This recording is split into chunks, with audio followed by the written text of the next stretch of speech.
With you, John Monsky, historian, creator, and narrator of American Heart in World War One, a Carnegie Hall tribute, is coming to us on Veterans Day, November 10th. John, thank you so much for your time today. I'm glad to be here.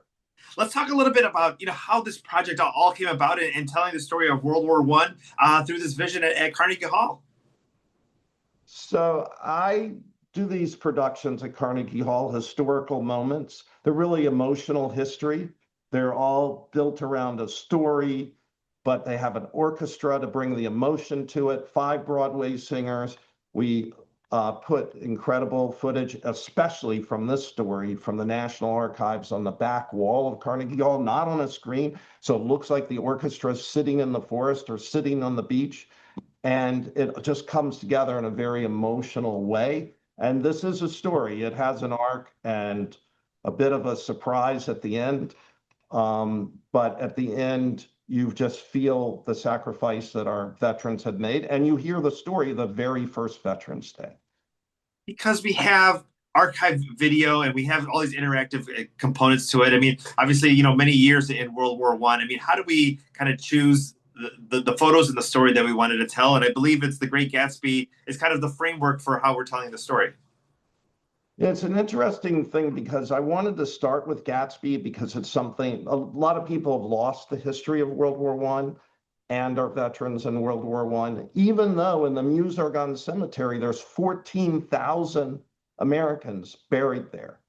And I thought a way to connect people back to World War One was through Gatsby. Gatsby was a vet. Nick, the narrator, was a vet.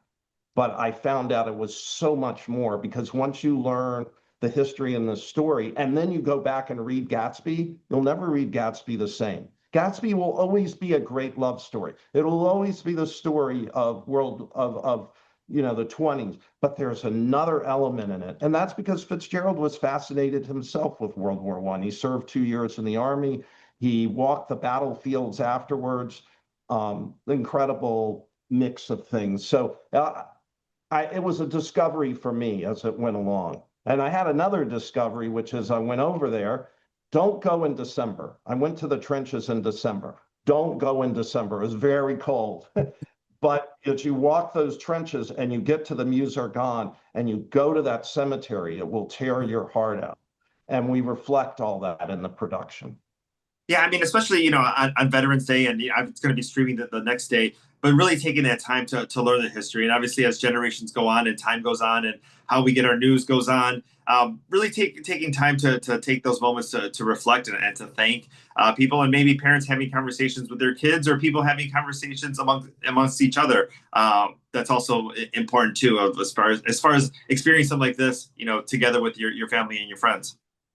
Yeah, it's about all of us and about some core things to our country.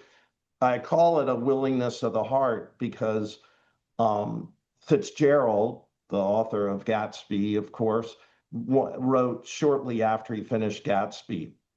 France was a land, England was a people, but America was an idea. It was the boys dying at Shiloh, dying in the Argonne. It was a willingness of the heart. And this is a story about the willingness of the heart. And you hear about Quentin Roosevelt, who was 19 years old, the 5th son of Theodore Roosevelt, and his love, Flora Payne Whitney, who was 19. And you hear about all these people that went over there with a willingness of the heart. And I think that's still about us. Talk about the Broadway performers that we get to see in the show. Diego Rodriguez, excuse me, who's just finished in Evita, amazing performer. I hope people watch this because his God Bless America, which by the way was written by Irving Berlin when he was in Camp Yaphank in World War I. You'll never experience anything quite like it in historical context. It's just beautiful in Carnegie Hall. Gracie McGraw, who plays Flora Payne Whitney, Nicholas Christopher, who was Washington and Hamilton and now in Chess, Michaela Diamond, who's just amazing. You put those performers together, wow, it just blows you away. So that's all in this, but it's a story. It's not a musical. It is a story. It's music. It's an orchestra. It's pictures.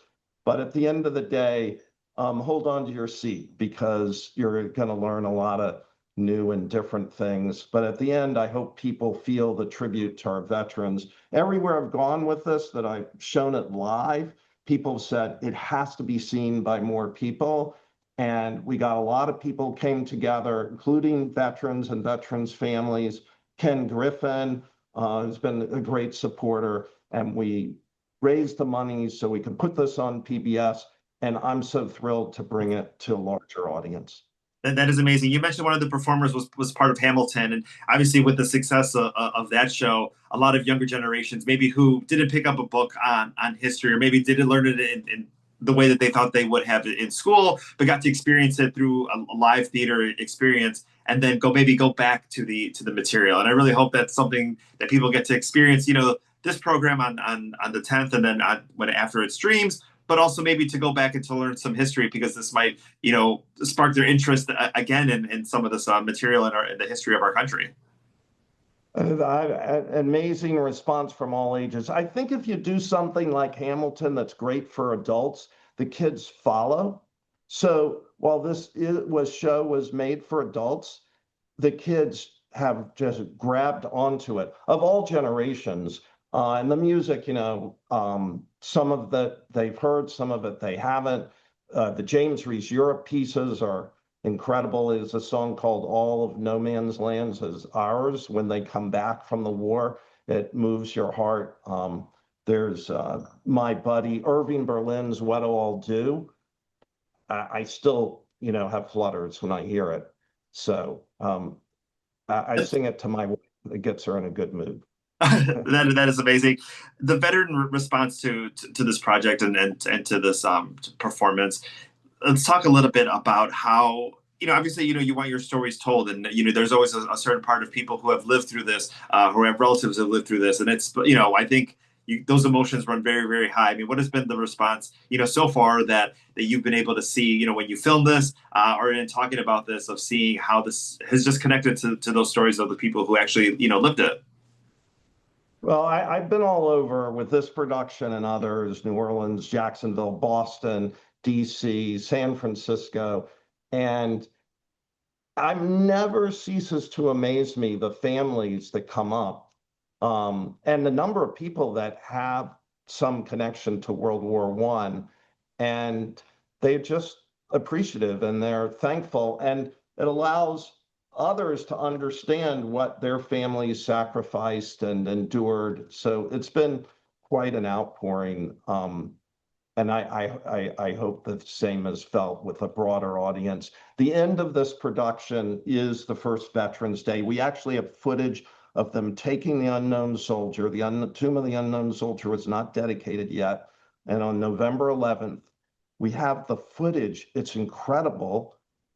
And we slowed it down so you could really see it. And you see the Gold Star mothers marching behind that unknown soldier to the tomb for the dedication. You've never seen anything like this. That's amazing. Well, John, thank you so much for your time today. American Heart in World War I, a Carnegie Hall tribute, coming to us on Veterans Day on PBS and streaming the following day. And much success with the project. And thank you so much for your time today. Thank you for the time, and thank you for caring about our veterans. 100%. Thank you so much.